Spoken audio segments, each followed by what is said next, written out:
A New Mexico middle school brought in one of their 8th graders for questioning after she had the audacity to wear a rosary to school. This is an 8th grader by the name of Latanya Claw, and apparently Tibbetts Middle School in New Mexico is very concerned about gang activity and how it's related to rosaries.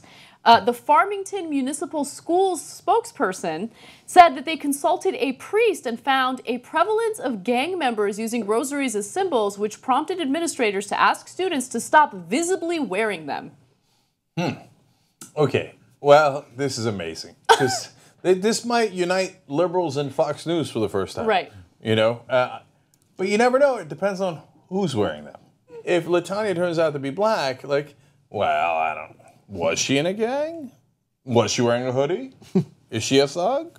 What do the rosaries mean, right? I am, I'll take a counterpoint here. Just, I don't really believe it very strongly, but, you know, I am, and I think as we've done these videos over the years, I am incredibly sympathetic to school administrators overly concerned about protecting the kids from violence. I'm very sympathetic about school administrators that don't want to use common sense as well. I got you, and this may be the case, but since in the limited amount of information we have, if they literally, if it's true that a priest was like, no, there are a lot of gang members here using the rosary, and the priest is presumably like, we're kind of outraged by it, that they, it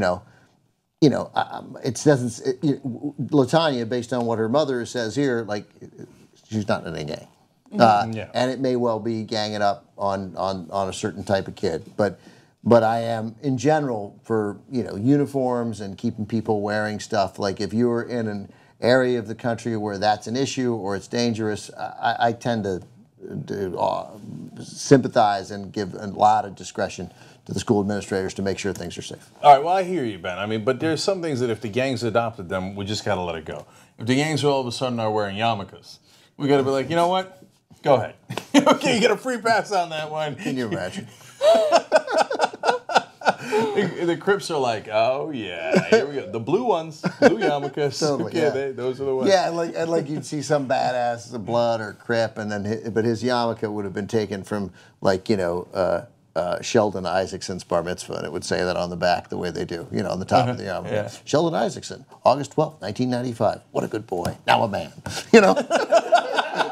Maybe that's what they use it for when they become a man. Yeah. Like after they go through the gang ritual, they're like, all right, get his yarmulke. Get my boy's yarmulke over here. Okay. And if they're doing that, you just got to let them wear the yarmulke. You know what I'm saying? If they're using rosaries, I mean, like if the gangs are using crosses, we're going to prohibit crosses. I mean, it's just well played, gangs. If that's the case, you just got to let them have it.